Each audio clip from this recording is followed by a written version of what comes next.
बिस्मिल्लाहिर्रहमानिर्रहीम। अस्सलाम वालेकुम दोस्तों, उम्मीद करता हूँ मैं आप सब लोग खैरियत से होंगे। मुझे सबसे ज़्यादा खुशी इस चीज़ की हो रही है कि बहुत से लोग जो है ना, जो मेरे साथ बहुत देर से कनेक्ट हैं, उनकी लाइफ बहुत ज़्यादा चेंज होती जा रही है। और मुझे लग रहा है कि जो मैं कोशिश करने की कोशिश कर रहा हूँ, अल्हम्दुलिल्लाह मैं उसमें कामयाब होता जा रहा हूँ।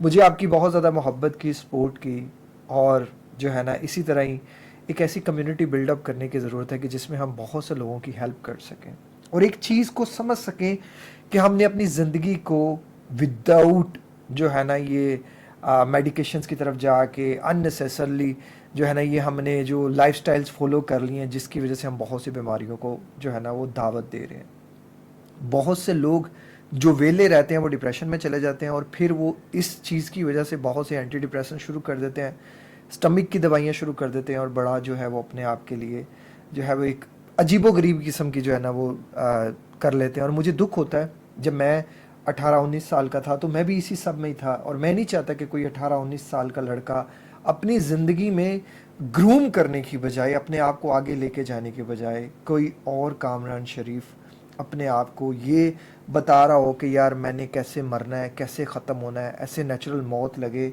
ऐसा हमारा जो है ना वो लगे कि किसी को शक ना हो कि इसने ख़ुदकुशी की है। क्योंकि फिर पेरेंट्स से लोग पूछेंगे, पता नहीं अजीबो-गरीब से थॉट्स और अजीबो-गरीब सी चीज़ें, वो सब क्यों हो रहा है। आज इस वीडियो में एक कॉमन रीज़न, नॉर्मली एक्सरसाइज को ये समझा जाता है कि जब आप एक्सरसाइज करते हैं तो सिर्फ आपके मसल बिल्ड होते हैं, नहीं। इस वीडियो में कुछ साइंटिफिक एविडेंसेस, कुछ रिसर्चेस, कुछ स्टडीज़ आपको ये साबित करने के लिए, और हाँ मेरा एक्सपीरियंस ये आपको साबित करने के लिए काफ़ी होगा कि अगर आप अपनी लाइफ में मूवमेंट ले आते हैं, अपनी लाइफ में आप जो है वो एक्सरसाइज की आदत ले आते हैं, एक्सरसाइज किसी भी तरह की है, अगर आप उसे अपनी लाइफ में ले आते हैं तो आपकी बहुत सी प्रॉब्लम्स चेंज हो जाती हैं। एक्सरसाइज जो है ये एक नेचुरली जो है ना वो एंटी डिप्रेसेंट का काम करती है, एक मेडिकेशन का काम करती है, और ये मेडिकेशन आपके स्टमक के लिए भी बहुत ज़बरदस्त है और आपके ब्रेन के लिए भी बहुत ज़बरदस्त है। तो दोनों चीज़ों पे इसका बहुत ज़बरदस्त किस्म का इम्पैक्ट है। मैं इस वीडियो में जो भी आपके साथ बातें करूँगा, कुछ बातें रिसर्च बेस्ड होंगी और कुछ मेरे अपने एक्सपीरियंस से होंगी, और मैं वो रिसर्चेज आपके साथ शेयर करूँगा जिन रिसर्चेज को मुझे लगता है कि ये नियर टू पॉसिबल है। मैं वो जो है वो अदर यूट्यूबर्स की तरह या अदर डॉक्टर्स की तरह मैं वो बातें नहीं कर सकता कि जो मतलब कुछ चीज़ें होती हैं जो हम एम ही कह देते हैं। जैसे बहुत सी बातें होती हैं जिनके कोई इतने ज़्यादा साइंटिफिक एविडेंसेस भी नहीं होते, इतनी रिसर्चेस भी नहीं होती, और लोग बस एम जो है वो बहुत सी बातें हो जाती हैं, जिसकी वजह से बहुत से लोग बहुत सी गलत चीज़ों की तरफ चले जाते हैं। मेरा एक बहुत बड़ा यहाँ कहने का मकसद, समझाने का मकसद ये है कि जो अननेसेसरली लोग सप्लीमेंट्स को प्रमोट कर रहे हैं, और ये बिला वजह ही जो है ना वो प्रोबायोटिक्स और प्रीबायोटिक्स की एक भरमार हमारे इधर आ गई है कि ये प्रोबायोटिक खरीद लें आपका मैदा ठीक हो जाएगा, ये प्रीबायोटिक खरीद लें आपका मैदा ठीक होगा। ऐसा कुछ नहीं होगा अनटिल अनलेस जब तक कि आप अपने आप को चेंज नहीं करेंगे, डाइट को चेंज नहीं करेंगे, गट हेल्थ को चेंज नहीं करेंगे, गट प्रोग्रामिंग नहीं करेंगे, माइंड प्रोग्रामिंग नहीं करेंगे, और अपने आप को फिज़िकली एक्टिवेट नहीं करेंगे। बहुत से लोग ये समझते हैं कि जो हम एक्सरसाइज करते हैं ये हमारा सिर्फ फिज़िकल जो है ना ये वर्कआउट है, नहीं। एक्सरसाइज हमारे जिस्म पे, पूरे के पूरे सेल्स पे इम्पैक्ट डालती है, हमारे दिमाग पे इम्पैक्ट डालती है, हमारे गट पे इम्पैक्ट डालती है, मूड पे, और ओवरऑल जो है वो हेल्थ पे बहुत ज़्यादा जो है वो इम्पैक्ट डालती है। इस वीडियो में मैं गट और जो है वो माइंड से रिलेटेड ज़्यादा रहूँगा। तो बाकी बहुत से बेनिफिट्स हैं एक्सरसाइज के, वो आप इंटरनेट पे रिसर्च कर सकते हैं। एक्सरसाइज को कुदरती एंटी डिप्रेसेंट्स माना जाता है। एक्सरसाइज जो है वो बहुत से मसले मसाइल हमारे हल कर देती है। एक्सरसाइज डिफरेंट तरह की होती है, मैं चंद एक आपको इस वीडियो में बताने की कोशिश करूँगा, जिसमें जो कॉमन है एरोबिक एक्सरसाइजेज, जिन्हें एरोबिक एक्सरसाइजेज के को जो है वो कार्डियो भी कहा जाता है, जिसमें दिल की धड़कन तेज़ होती है, जिसमें सांस फूलता है। नॉर्मली रनिंग, जॉगिंग, तेज़ वॉक होती है, जैसे स्विमिंग, साइकिलिंग, और इसी तरह जो है फिर आती है स्ट्रेंथ ट्रेनिंग। अब स्ट्रेंथ ट्रेनिंग, रेजिस्टेंस ट्रेनिंग में क्या होता है, उसमें मसल बिल्डिंग होता है, बॉडी बिल्डिंग होती है, स्क्वाट्स होते हैं, पुशअप्स होते हैं। फिर आती है जनरल स्ट्रेचिंग। जनरल स्ट्रेचिंग में ये होता है कि जैसे कोई ऐसे स्ट्रेच कर रहे हैं, आप बॉडी को स्ट्रेच करते हैं, तो ये जो है वो स्ट्रेचिंग में आती है। फिर आती है लॉन्ग वॉक। जो लॉन्ग वॉक है नॉर्मली कुछ लोग 30 मिनट्स करते हैं, 40 मिनट्स करते हैं, वो स्लो चलते हैं, कोई तेज़ चलते हैं।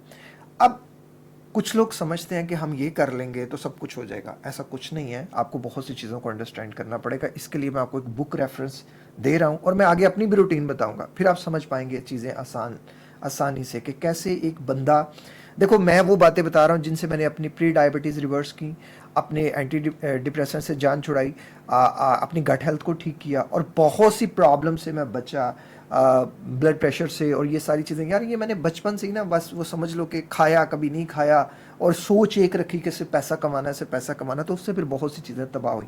तो जो बुक है move your DNA restore your health through natural movement, इसे कैटी वुमन ने लिखा है। और इसमें एक बंदा जो ना, ये बंदा वही बात करता है कि हमारे जो पुराने थे, जो हमारे आबाओ अजदाद थे, वो क्या करते थे। क्या वो 1 घंटे ही एक्सरसाइज करते थे या आधा घंटे ही एक्सरसाइज करते थे। आप ज़रा उनकी लाइफ को इमेजिन करो।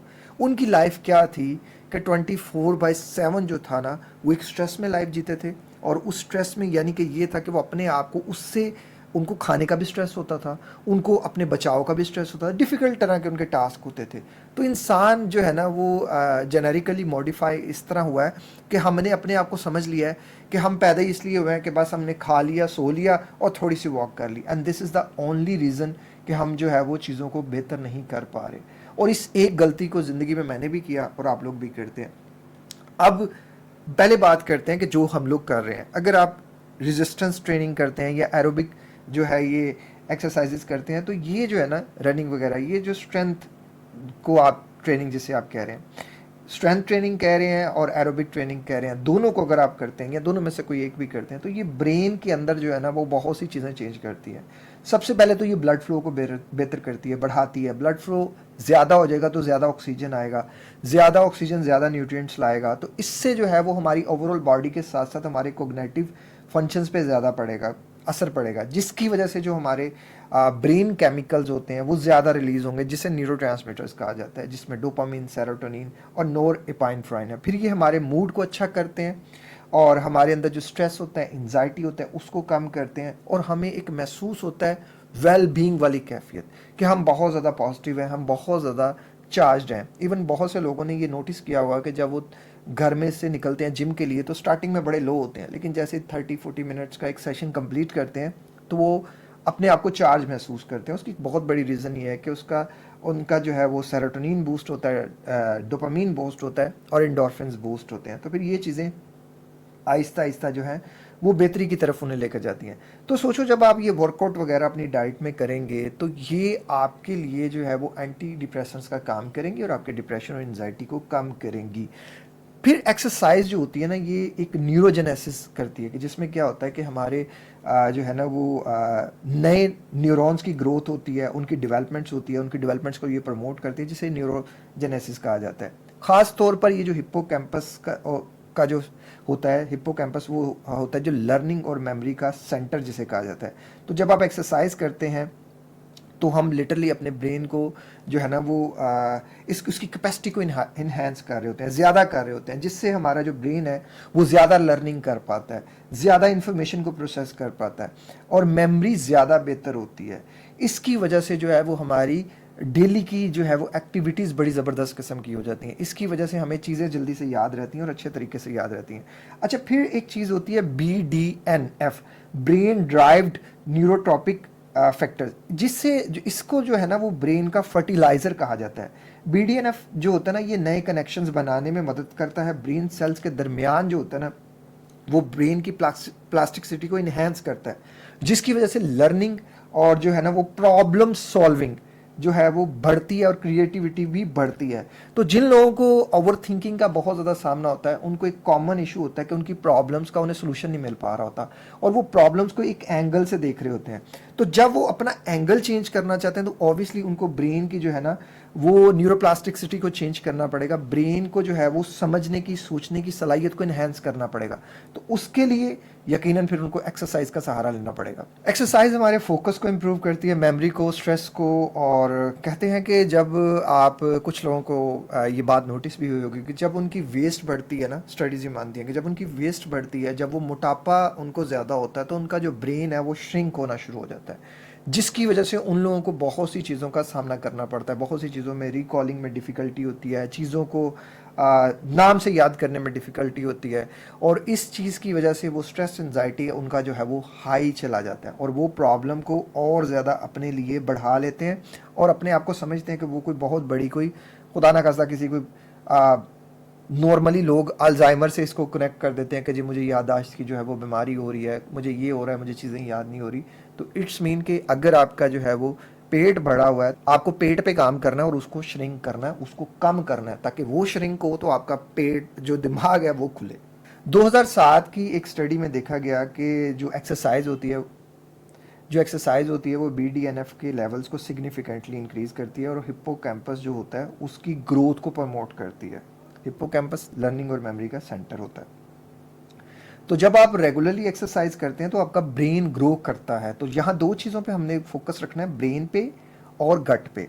फिर बात आती है एक्सरसाइज हमारी मेमोरी को इन्हेंस करती है। 2010 में यूनिवर्सिटी ऑफ इलिनॉय की एक स्टडी में देखा है, पता चला कि 1 साल तक ब्रिस्क वॉकिंग करने से कुछ जो ओल्डर अडल्ट थे उनके हिप्पोकैम्पस में 2% ग्रो हुआ, जो कि नॉर्मली एजिंग में श्रिंक हो जाता है। तो मतलब वॉक करने से उनकी जो मेमोरी थी वो भी वापस यंग होना शुरू हो गई, वो भी बेहतर होना शुरू होगी। 2019 में देखा गया कि जहाँ जो है वो एरोबिक एक्सरसाइज जो होती है वो अल्जाइमर के पेशेंट्स में मेमोरी के फंक्शन को सिग्निफिकेंटली इम्प्रूव करती है। अगर आप चाहते हैं कि आप एज के साथ साथ जो है वो फिट रहें, बेहतर रहें, अपने आप के अंदर जो है वो चीज़ों को बेहतर से बेहतरीन रखें, तो एक्सरसाइज को अपनी जो है वो रेगुलरली उसको जो है वो ऐड कर लें। अब बात करते हैं एक्सरसाइज एंजाइटी और डिप्रेशन के लिए बहुत ज़्यादा बेहतर है, स्ट्रेस के लिए बहुत ज़्यादा बेहतर है। तो इस पे थोड़ा मैं ज़्यादा स्टडीज़ आपके साथ शेयर करना चाहूँगा, ताकि जो लोग भी डिप्रेशन में, एंजाइटी में या स्ट्रेस में है, बिला वजह अपने आप को कमरे तक बंद कर लिया है और अपने आप को जो है वो कंफर्ट जोन में डाल दिया और यही सोचते जा रहे हैं कि जी मुझे को खुदा ना खास्ता बहुत बड़ी बीमारी होगी और ये बीमारी इतनी बड़ी है कि ये ख़त्म होने का नाम नहीं लेगी, और वो एक दवाई शुरू करते हैं, फिर दूसरी शुरू करते हैं, फिर तीसरी ख़त्म करते हैं, फिर चौथी शुरू करते हैं और इसी तरह ही चल रहे हैं। लेकिन मूवमेंट उनको पसंद नहीं है, उठ के पानी पीना वो पसंद नहीं कर रहे, चलना फिरना वो पसंद नहीं कर रहे, एक जगह पे लेटे हैं, एक जगह पे बैठे हैं। और यही एक मेन चीज़ है, वेला रहना आपको सिर्फ डिप्रेशन देगा, वेला रहना आपको साइकोलॉजिकली बीमार करेगा, आपके डिप्रेशन और एंजाइटी के लेवल को ज़्यादा करेगा। खुदा के लिए उठें, मूव करें। आपकी मूवमेंट आपके लिए एक बहुत बड़ा तोहफा है। इवन अगर कोई इंसान अपने आप को बेस्ट गिफ्ट दे सकता है वो यही है, अपने आप को फिट करें, फिजिकली फिट करें, मेंटली फिट करें, स्पिरिचुअली फिट करें, अपने आप को फाइनेंशियली फिट करें। आपके पास हर चीज़ जो है ना वो एक्यूरेट होनी चाहिए ताकि आपकी ज़िंदगी बेहतर से बेहतरीन हो सके। एक्सरसाइज जो है वो स्ट्रेस और एंजाइटी के लिए जो है वो बहुत ज़्यादा ज़बरदस्त चीज़ है। इवन ये मेरी अपनी भी जो है ना वो यही पर्सनल एक्सपीरियंस है कि जितनी ज़्यादा आप एक्सरसाइज करेंगे आप उतने ज़्यादा मेंटली और फिजिकली फिट रहेंगे। जो है वो हार्वर्ड मेडिकल स्कूल का एक आर्टिकल कहता है कि एरोबिक एक्सरसाइजेज डिप्रेशन के सिम्टम्स को कम करती हैं और ये उतनी ही इफ़ेक्टिव हैं कि जितनी मेडिकेशंस हैं। आपको ये बात किसी ने बताई कि अगर आपको तो यही कहा गया ना कि ये जो आपको मेडिसिन दी जा रही हैं ये आपके ब्रेन केमिकल इम्बैलेंस को बैलेंस करेंगी, तो सवाल ये बनता है कि पहले तो कोई ब्रेन केमिकल इम्बैलेंस नहीं था, फिर अब क्यों हो गया? और जो ब्रेन केमिकल इम्बैलेंस हुआ है वो कोई यहाँ ही हुआ है, यहाँ नहीं हुआ। तो जो हम खा रहे हैं वो भी तो ब्रेन केमिकल्स बना रहे हैं, जो हम चल रहे हैं वो भी तो ब्रेन केमिकल्स बना रहे हैं। तो अगर हम अपनी रूटीन्स को, अपनी डाइट को, इन चीज़ों को चेंज कर लेंगे तो क्या वो केमिकल इम्बैलेंस फिर से बनने नहीं शुरू हो जाएंगे? वो तो पहले भी आप बना रहे थे, तो अब भी आप बना लेंगे ना। कुदरती तौर पे अल्लाह ताला ने आपको वो फैक्ट्री दी है, उस फैक्ट्री से अल्लाह ने आपको नवाजा है। आपको सिर्फ उस फैक्ट्री का ताला खोलना है और उन जंग आलूद पुर्जों को, जंग आलूद मशीनरी को दोबारा इस्तेमाल करना है। आप कर सकते हैं, पहले भी तो आप ही कर रहे थे ना। तो जो पहले कर सकता है चीज़ इंसान, वो दोबारा भी कर सकता है। अगर आप ये मेरी बात को समझ गए कि मूवमेंट आपके बहुत से मसले मसाइल हल कर देगी, आप सोच भी नहीं सकते ज़िंदगी में कितना बड़ा इम्पैक्ट आएगा। हार्वर्ड मेडिकल स्कूल की एक और स्टडी ये साबित करती है कि cardio exercises brain health improve करती हैं क्योंकि ये ब्लड फ्लो बढ़ाती हैं और ग्रोथ फैक्टर को रिलीज़ करती हैं और इन्फ्लेमेशन को रिड्यूस करती हैं। हार्वर्ड हेल्थ पब्लिशिंग की भी जो है वो एक रिपोर्ट है कि उसमें इस बात पे डिटेल से इंफॉर्मेशन प्रोवाइड करता है कि स्ट्रेंथ ट्रेनिंग सिर्फ मसल्स के लिए ज़रूरी नहीं है, दिमाग के लिए भी इक्वली बेनिफिशियल है। तो स्ट्रेंथ ट्रेनिंग जो है अगर वो आपके मसल्स को मजबूत बना रही है तो उसी तरह ही वो दिमाग को भी मजबूत बना रही है, वो कोग्निटिव फंक्शंस को बेहतर कर रही है, आपके मूड को बेहतर कर रही है। और इसके अलावा जो है वो ओवरऑल बॉडी के साथ साथ आपकी ब्रेन फंक्शनिंग के लिए बहुत ज़्यादा ज़रूरी है। रिसर्चेज इतनी ज़्यादा है कि शायद मैं आपको बता कर थक जाऊं, लेकिन आपको जो है वो फिर भी मैं सारी बातें नहीं बता सकूंगा, बहुत ज़्यादा रिसर्चेज है। मैं चंद एक आपके साथ और रिसर्च जो है वो शेयर कर देता हूँ। British university of British Columbia की एक स्टडी का ये नतीजा है कि रेगुलरली एरोबिक एक्सरसाइज जो कि रनिंग, स्विमिंग जो है, ये कोग्निटिव जो है वो फंक्शंस को इम्प्रूव करती हैं और हिप्पोकैम्पस के वॉल्यूम को जो कि लूज हो रहा होता है उसे आमतौर पर रिवर्स करती हैं। तो आपने एक्सरसाइज की तो आपका मतलब ये कि आपका ब्रेन जो है वो कोग्निशन ज़्यादा बेहतर करेगा, मतलब वो ज़्यादा बेहतर से सोच सकेगा, ज़्यादा बेहतर से एंजाइटी डिप्रेशन को ठीक से हल कर सकेगा। नेशनल एकेडमी ऑफ साइंस की एक स्टडी पब्लिश हुई, उसमें देखा गया कि जो लोग रेगुलरली एरोबिक एक्सरसाइजेस करते हैं उनका हिप्पोकैम्पस का साइज बढ़ता है, और हिप्पोकैम्पस वो ब्रेन का रीजन है जो लर्निंग और मेमोरी के लिए क्रिटिकल है, ज़रूरी है। अब ये सारी की सारी मैंने रिसर्चेज आपको ब्रेन के ऊपर बताई। अब और भी बातें हैं जो ब्रेन के लिए हैं, लेकिन उससे पहले मैं आपको कुछ चीज़ें गट के ऊपर बताना चाहता हूँ। एक्सरसाइज का जो सबसे बड़ा फ़ायदा है, रोज़ाना जो वर्जिश है ये हमारे गैस्ट्रो इंटेस्टिनल ट्रैक की जो है ना वो मूवमेंट को बढ़ाती है, उसके मसल्स को मजबूत करती है, आंतों की हरकत को मजबूत बनाती है, उनको बेहतर करती है, जिससे डाइजेशन बेहतर होता है। और डाइजेशन बेहतर होता है तो जो भी आप खाते हैं वो आपका खाना ठीक से एब्जॉर्ब होता है, उसके न्यूट्रिएंट्स ठीक से एब्जॉर्ब हो जाते हैं, और जो वेस्ट निकलता है वो वेस्ट बिल्कुल ठीक वाला वेस्ट होता है, ये नहीं कि उसमें न्यूट्रिएंट्स भी वेस्ट की फॉर्म में निकल रहे हैं। फिर आती है कॉन्स्टिपेशन के लिए ये बेस्ट चीज़ है। एक्सरसाइज से जो है वो इंटेस्टाइन की जो हरकत है, आंतों की जो हरकत है वो ज़्यादा होती है, तो उससे कॉन्स्टिपेशन जो है वो ठीक होती है। एक्सरसाइज जो होती है इन्फ्लेमेशंस के लिए, पूरे जिस्म की इन्फ्लेमेशंस के लिए बहुत ज़्यादा बेहतर होती है, पूरे जिस्म के इन्फ्लेमेशंस को कम करती है। तो स्पेशली ये आंतों की भी सोजिश को कम करती है, और आंतों के लिए भी बहुत ज़रूरी है, आंतों की सेहत के लिए बहुत ज़रूरी है। तो जो चीज़ आंतों की सेहत के लिए ज़रूरी होगी, फिर वो गट माइक्रोबायोम्स के लिए भी बहुत ज़्यादा ज़रूरी होगी।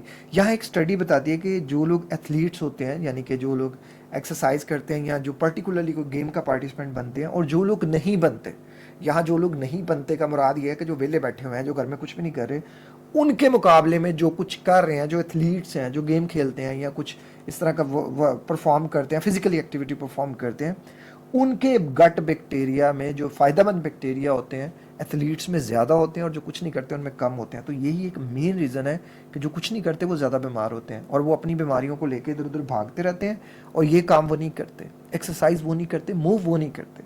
फिर एक बात आती है, शॉर्ट चेन फैटी एसिड्स की पैदावार बढ़ाता है।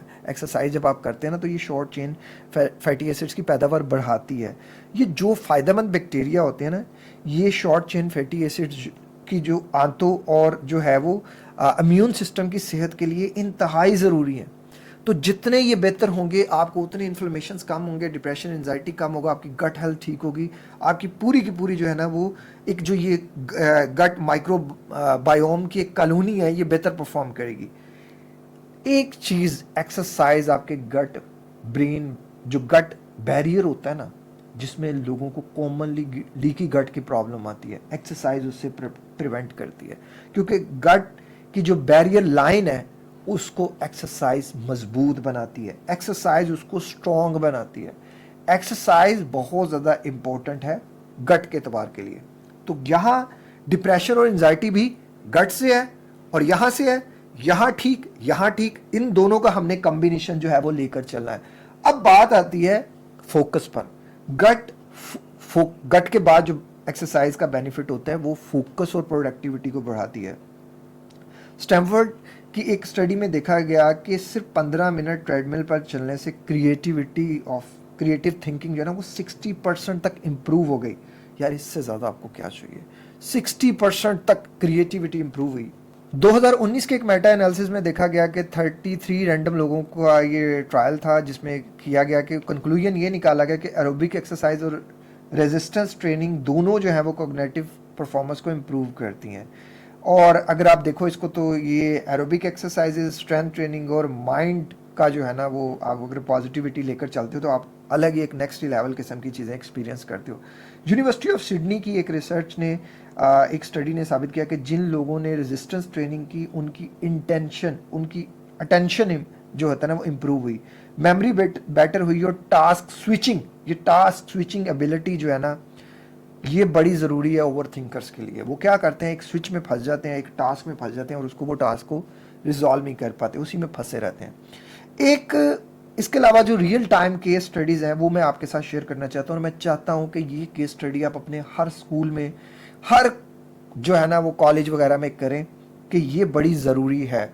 और हम इससे हट गए हैं। हमारे बचपन में पीटी की स्पेशल क्लास होती थी और वो क्लास मुझे सबसे बोरिंग लगती थी, लेकिन बाद में अब मुझे रियलाइज़ होता है कि वो कितनी ज़रूरी थी।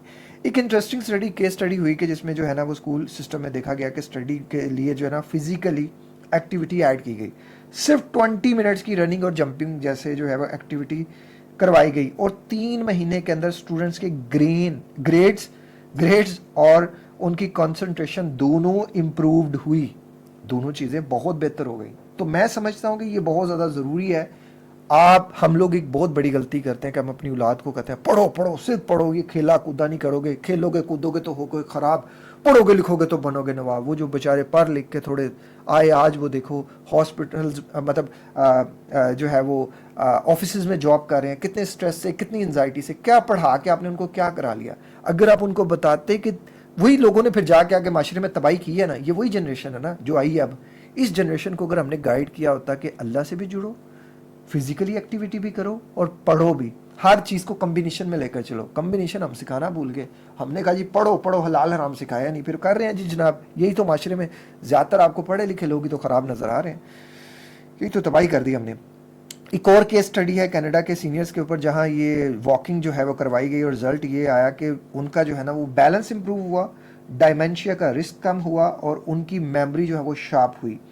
एक और लॉन्ग टर्म स्टडी है कि अल्जाइमर और डायमेंशिया से प्रोटेक्ट करती है। W H O world health organisation 2020 की गाइडलाइन भी रिकमेंड करती है कि अडल्ट को कम से कम 150 मिनट जो है वो मॉडरेट एरोबिक एक्सरसाइजेज करनी चाहिए पर वीक, ताकि जो है वो उनका जो है वो बेहतर रहे और कॉग्निटिव जो है वो डिक्लाइन का रिस्क भी कम हो जाए। तो ये सारी बातें क्लियर हो गई कि एक्सरसाइज आपके ब्रेन के लिए, आपकी गट हेल्थ के लिए बहुत ज़्यादा ज़रूरी है। अब सवाल ये बनता है कि हमने एक्सरसाइज करनी कितनी है, कैसे करनी है। स्टडीज़ ये मानती हैं कि 150 मिनट जो है वो पर वीक कर लें, उसमें एरोबिक एक्सरसाइजेज भी कर लें और स्ट्रेंथ ट्रेनिंग भी कर लें, वॉक भी कर लें, कुछ भी कर लें आप।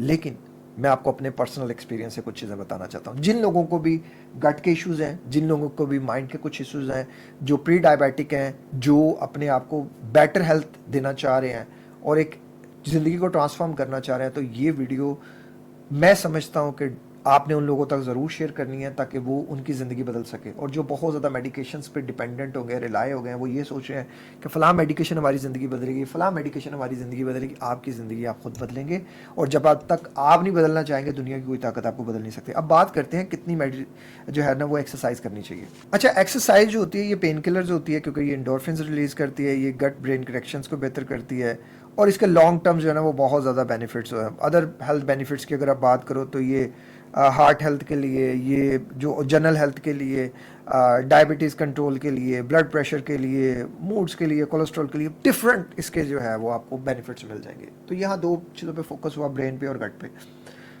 स्टडीज़ मानती हैं 150 मिनट जो है वो पर वीक, उसमें आप एरोबिक एक्सरसाइजेज भी कर सकते हो, स्ट्रेंथ ट्रेनिंग भी कर सकते हो। लेकिन आपको लगता है कि अगर आप 50 मिनट देखते हो तो ये 30 मिनट रोज़ाना बनते हैं। तो एक इंसान के लिए सिर्फ 30 मिनट एक्सरसाइज, अगर हम अपनी बात करते हैं या पुराने वक्त की बात करते हैं, तो वो तो बहुत ज़्यादा एक्टिव रहते थे। तो हमने पूरा दिन जो लेटे रहे, मेरी तो ज़्यादातर जो ऑडियंस है वो पूरा दिन लेटी रहती है, वो 30-40 मिनट जिम जाती है और जिम जाने के बाद बस वो आ जाती है। तो इसके बाद क्या होता है कि वो अपनी बॉडी को तो मूव कर ही नहीं रही, वो स्ट्रेचिंग तो कर नहीं रही, वो पर्टिकुलरली मूवमेंट्स जाएंगे, ट्राइसेप्स लगाएंगे, बाइसेप्स, ट्राई बाय दोनों लगाएंगे, आ जाएंगे घर, चेस्ट की गेम लगा लेंगे, बस क्या हुआ? क्या ये 30-40 मिनट्स की एक्सरसाइज उनको जस्टिफाई कर रही है? और अगर ये सब चीज़ें ठीक होती तो अब तक उनकी गट हेल्थ ठीक ना हो रही होती, अब तक उनकी ब्रेन फंक्शनिंग ठीक ना हो रही होती। तो यहाँ मैं एक चीज़ समझता हूँ, जो मेरा एक्सपीरियंस है, देखो मेरा एक्सपीरियंस यहाँ थोड़ा सा डिफरेंट है। आपको अपनी बॉडी को मूव करना पड़ेगा, और एटलीस्ट ये जो 12 घंटे आप लोग जागते हो ना, या 10 घंटे या जितने भी घंटे आप जागते हो, इन 8-10 घंटों में आपको एक्टिवेट रहना पड़ेगा, आपको एक्टिव रहना पड़ेगा।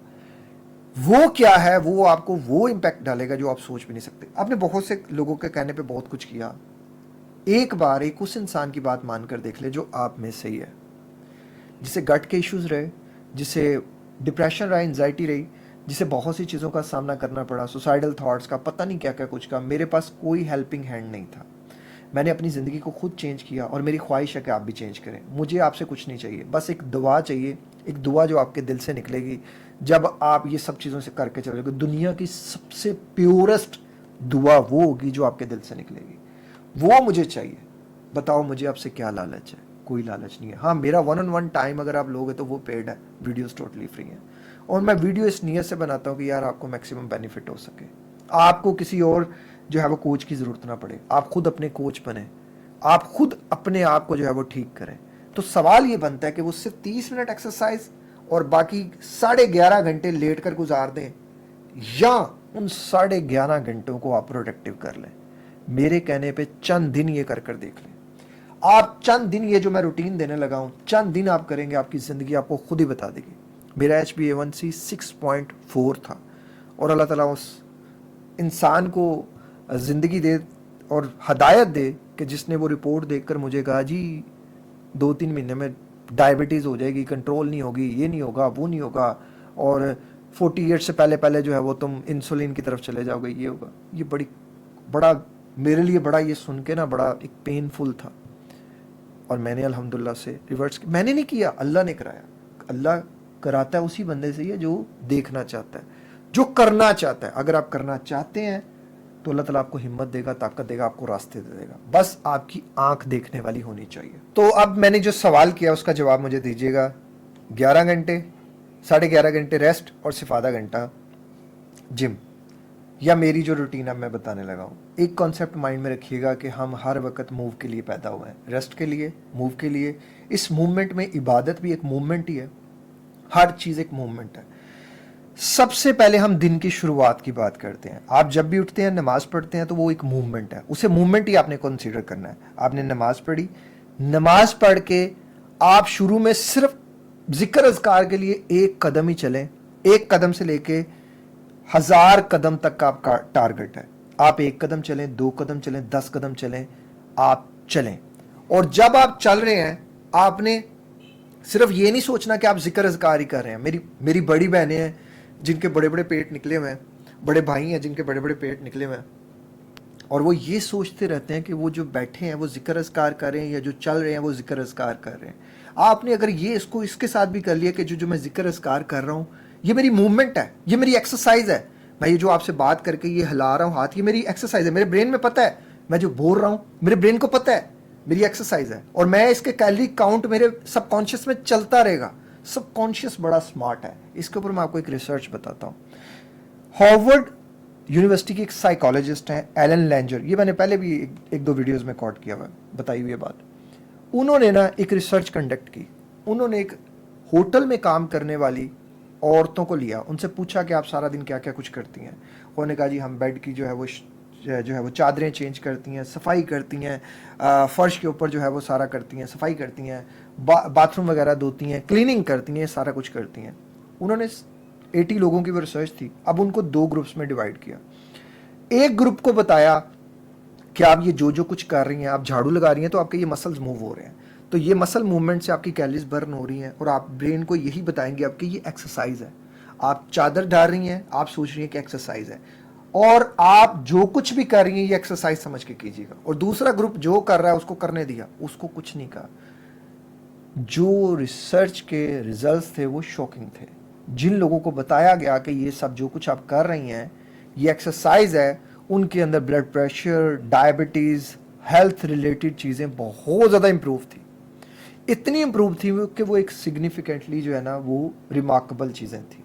और यही चीज़ मैंने अपनी बड़ी बहन को भी बताई कि आपने हर चीज़ को यही सोचकर करना है कि दिस इज़ माई एक्सरसाइज। और यही वो चीज़ है जो मैं ये सोच के करता हूँ कि मेरी हर चीज़ एक्सरसाइज है। आप भी यही सोचकर ये करें कि मेरी हर चीज़ एक्सरसाइज है। वो 30 मिनट और ये हर मिनट एक्सरसाइज। आपने बच्चों के लिए नाश्ता बनाया, अल्हम्दुलिल्लाह मैंने एक्सरसाइज भी की है। आपने नमाज पढ़ी, अल्हम्दुलिल्लाह मैंने एक्सरसाइज भी की है। आपने वॉक की, अल्हम्दुलिल्लाह मैंने एक्सरसाइज भी की है। Brain and body connection and the most important thing. हम क्या करते हैं, अपने ब्रेन और बॉडी की कोऑर्डिनेशन नहीं जानते। And this is the only reason कि हम बहुत कुछ कर रहे होते हैं और कुछ भी नहीं हो रहा होता। और मैं जिन लोगों को कोच करता हूं, मैं हमेशा कहता हूं इस एक चीज पे काम करो, ब्रेन और बॉडी की कोऑर्डिनेशन।